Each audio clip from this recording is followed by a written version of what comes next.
प्रिय विद्यार्थियों, आज हम कक्षा षष्ठी में कारकम इस प्रकरण का अध्ययन करेंगे।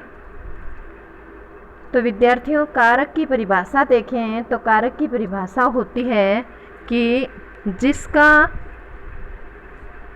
किसी के साथ मतलब जिस क्रिया का सीधा संबंध होता है, जिसके साथ सीधा संबंध होता है या परंपरा से लंबे समय से जिसके साथ संबंध रहता है, वह कारक कहा जाता है। सामान्य परिचय में देखें तो सामान्यतः षट्कारकाणी भवन्ति। सामान्यतः 6 कारक होते हैं, यथा जैसे कर्ता, करम, च करणम, संप्रदानम तथैव च अपादान अधिकरणम इत्याहु कारकाणि षट्। इस प्रकार से 6 कारक कहे गए हैं। कर्ता, करम, करण, संप्रदान, अपादान और अधिकरण, ये 6 कारक होते हैं।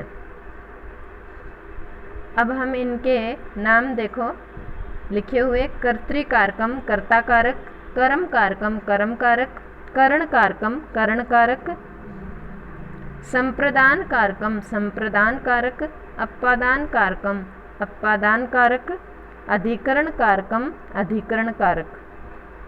अब कर्तृकारकम कर्ता कारक के बारे में पढ़ते हैं। स्वतंत्र कर्ता, इसमें कर्ता स्वतंत्र होता है। क्रियायाम यह स्वतंत्र प्रधानो व भवति स कर्ता। क्या कहा है कि क्रिया के साथ जिसका क्रिया में जो स्वतंत्र होता है, मतलब काम को करने में जो स्वतंत्र होता है अथवा प्रधान होता है, वह कर्ता कहा जाता है। उदाहरण से समझिए। यथा जैसे रामे ग्रामम गच्छति, राम गांव जाता है। इसमें कर्ता बिल्कुल स्वतंत्र है। कर्ता कौन सा है? राम। राम गांव जाता है, यह वो अपने आप से कर्म करता है, अपने आप में स्वतंत्र है, इसलिए यहाँ कर्ता कारक होता है। अत्र गमन क्रियायाम राम स्वतंत्र वर्तते। यहाँ पर भी ऐसा ही कहा है कि यहाँ जाने की क्रिया में राम स्वतंत्र है। अतः स कर्तृकारकम अस्ति, इसलिए वह कर्ता कारक है। राम यहाँ पर कर्ता कारक है। वाक्य मुख्य कर्तृ प्रथमा गौणे कर्तृ च द्वितीय विभक्ति भवति तृतीय विभक्ति भवति। यथा क्या कहा है कि वाक्य में मुख्य कर्ता होता है, उसमें प्रथमा विभक्ति होती है, और जो गौण कर्ता होता है उसमें तृतीय विभक्ति होती है। किस प्रकार से? जिस प्रकार से अपने वाक्य कर्तृवाच्य और कर्मवाच्य 2 में बनते हैं, तो वो अलग अलग विभक्तियों में होते हैं।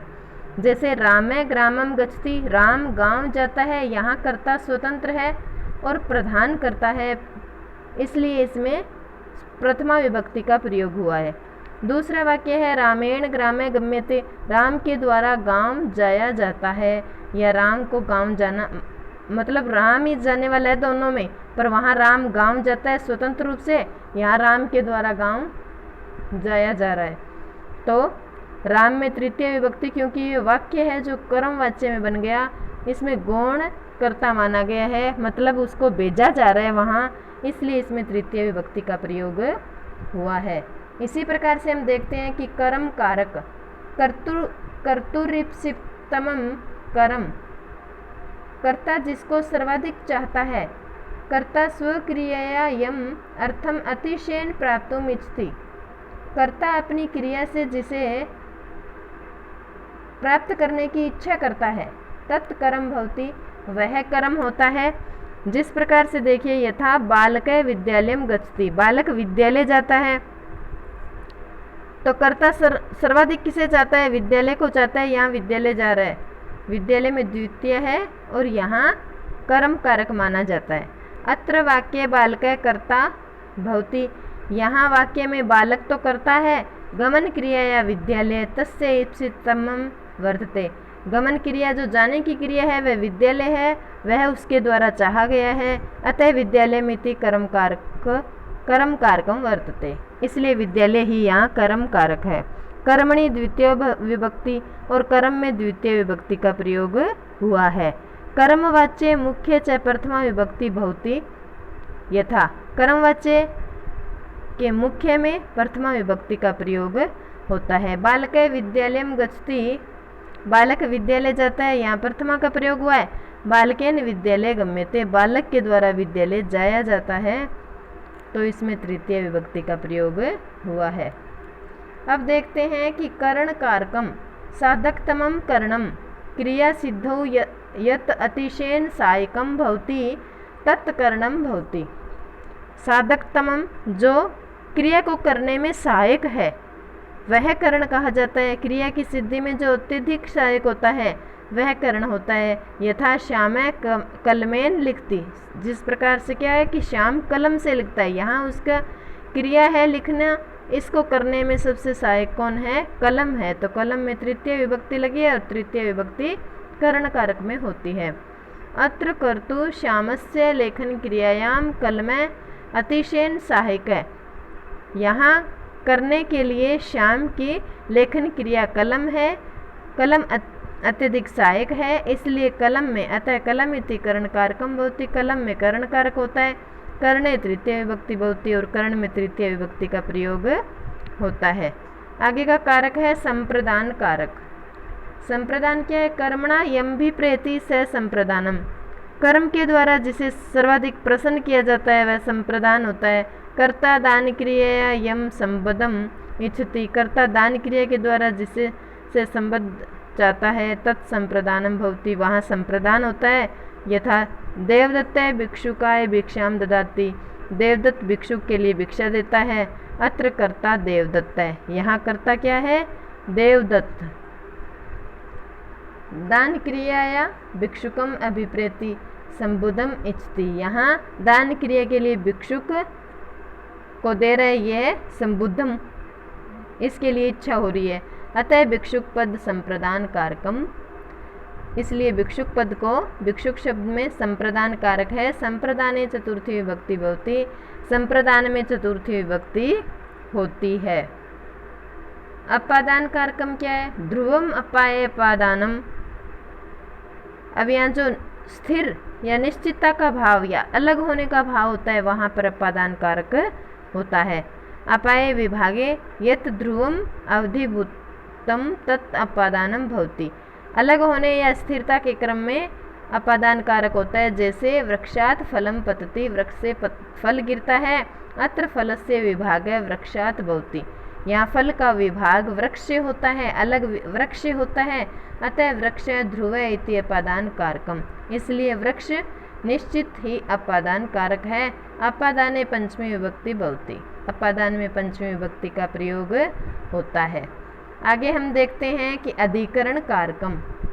अधिकरण क्या है? आधारो अधिकरणम, आधार, किसी का आधार होता है वही अधिकरण होता है। कर्तृकर्मनिष्ठ क्रियायाम आधारभूतम यत वर्तते तत् अधिकरणम भवति, कर्ता अपनी कर्मनिष्ठ क्रिया के द्वारा आधार, जो आधारभूत होता है वही अधिकरण होता है।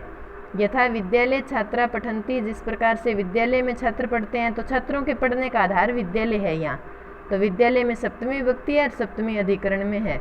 अत्र कर्तुम पठन क्रियाया आधार विद्यालय अधिकरण कारकम, यहाँ कर्ता के लिए पढ़ने की क्रिया का आधार विद्यालय है, विद्यालय ही अधिकरण कारक है। अधिकरणे सप्तमी विभक्ति भवति, अधिकरण में सप्तमी विभक्ति का प्रयोग होता है। इस प्रकार से हमने इसमें कारक और कारक के 6 भेदों का वर्णन किया। अब थोड़ा सा हम उपपद विभक्ति के बारे में देखते हैं। उपपद विभक्ति क्या होती है? कारक से संबंधित प्रश्न पूछा जाता है, वो यहाँ से आता है। पदम आश्रित या विभक्ति सा उपपद विभक्ति, किसी पद या शब्द का आश्रय लेकर जो विभक्ति होती है वह उपपद विभक्ति कहलाती है। जैसे प्रश्न ऐसे पूछा जाएगा कि ऐसे आएगा प्रश्न में नदीम उभ्यते वृक्षः सन्ति, तो आपको ये पद है, केवल ये गहरा काला अक्षर है, ये नदीम, ये रेखांकित मिलता है, इसमें विभक्ति और विभक्ति का कारण पूछा जाता है। तो इसमें विभक्ति है द्वितीय और कारण है उभ्यते के योग में। आपको ये याद करना है कि उभ्यते का अर्थ होता है दोनों तरफ और द्वितीय विभक्ति का प्रयोग होता है। आप नदीम उभ्यते देखते ही बता दोगे कि इसमें द्वितीय विभक्ति है क्योंकि उभ्यते का प्रयोग हुआ है। इसी प्रकार से विद्यालयम प्रीतः प्राचीरम अस्ति, इसमें विद्यालयम रेखांकित है, द्वितीय विभक्ति का प्रयोग है और परितः के योग में है। क्योंकि परितः का अर्थ है चारों तरफ। इसी प्रकार ग्रामम सर्वतः कृषि क्षेत्राणि सन्ति, इसमें द्वितीय विभक्ति और सर्वतः के योग में है। सर्वतः का अर्थ है सभी तरफ। छात्र है विद्यालयम प्रति गच्छति, यहाँ विद्यालयम में द्वितीय है और प्रति के योग में है। विद्यालयम निक्षा उद्यानम अस्ति, विद्यालय में द्वितीय है और निक्षा के योग में है। इस प्रकार से आपको सारी उपपद विभक्तियों का ज्ञान करना है। उपपद विभक्तियों से ही प्रश्न परीक्षा में पूछा जाता है। मूर्खम धिक, यहाँ द्वितीय विभक्ति और धिक के योग में। बालिका बालकेन से खेलती, बालकेन में तृतीय विभक्ति है और सह के योग में है। ठीक है।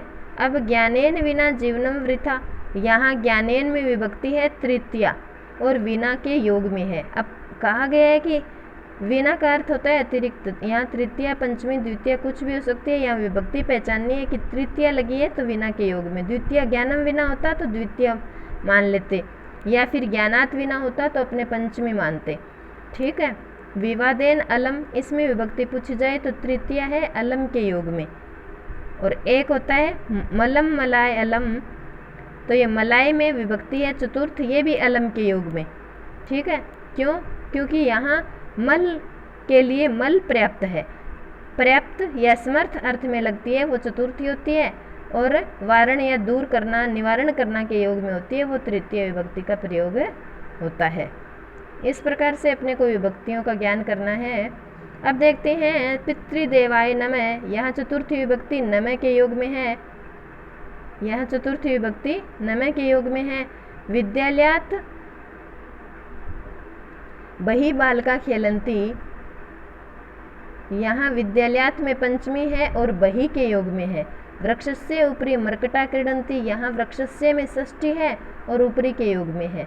वृक्षस्य अधः पथिका उपविष्टि, अब वृक्षस्य में क्या है? षष्ठी है, अधः के योग में है। अधः का अर्थ नीचे, ऊपरी का अर्थ ऊपर, इनमें से अर्थ से मतलब नहीं, यहाँ अपने को विभक्ति सही प्रयुक्त करनी है।